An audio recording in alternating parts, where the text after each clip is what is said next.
आपण सध्या भंडाऱ्याच्या कारधा नदी पुलावर सुरू असलेल्या जलसमाधी आंदोलनात आहोत। काँग्रेसच्या भव्य जलसमाधी आंदोलन सुरू आहे आणि बघू शकतो आपण काँग्रेसचे माजी प्रदेशाध्यक्ष नाना पटोले आणि अनेक काँग्रेसचे नेते इथं सहभागी झालेले आहेत। आपण बोलणार की इथं नाना भाऊ आहेत। भाऊ काय सांगतात, काय आपल्या मागण्या आहेत, काय आपल्या आंदोलनाची भूमिका आहे?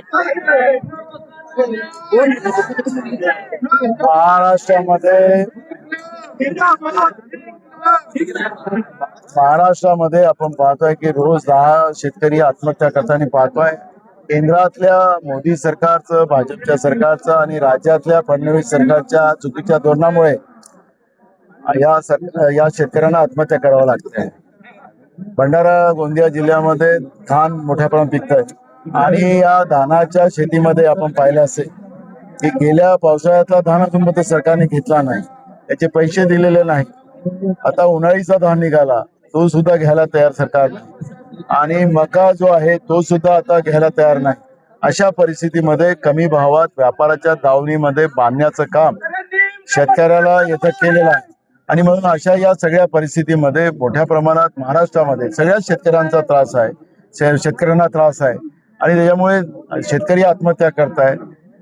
जे मनरेगाची कामं होती ती बंद केली, त्याचे पैसे दिले नाहीत, त्याच्यामुळे सर्वसामान्य माणूस त्याच्यातही पिळला गेलेला आहे आणि जे आता आज महागाईचं जे उच्चांक गाठला गेलेला आहे त्याच्यामध्ये महागाईच्या या आगीमध्ये सर्वसामान्य माणूस होरपळला जातो आहे आणि या आत्महत्या महाराष्ट्रात होऊ नये आणि सरकारच्या या चुकीच्या धोरणाच्या आणि अन्यायाच्या विरोधात काँग्रेस पार्टी या ठिकाणी ठामपणे उभे आहे।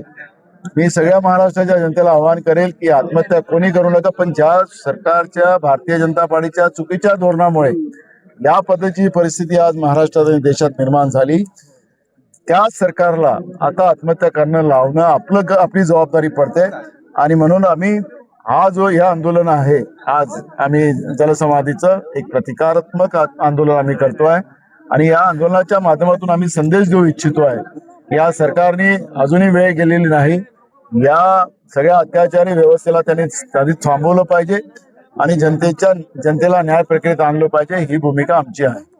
नक्कीच अजूनही वेळ गेलेली नाही, न्याय प्रक्रियेत सरकारने सहकार्य करावे व न्याय मिळवून द्यावा अशी मागणी आता या आंदोलनाच्या माध्यमातून काँग्रेस नेते नाना पटोले करताना पाहायला मिळत आहेत। रुपेश सपाटे, TV9 मराठी, भंडारा।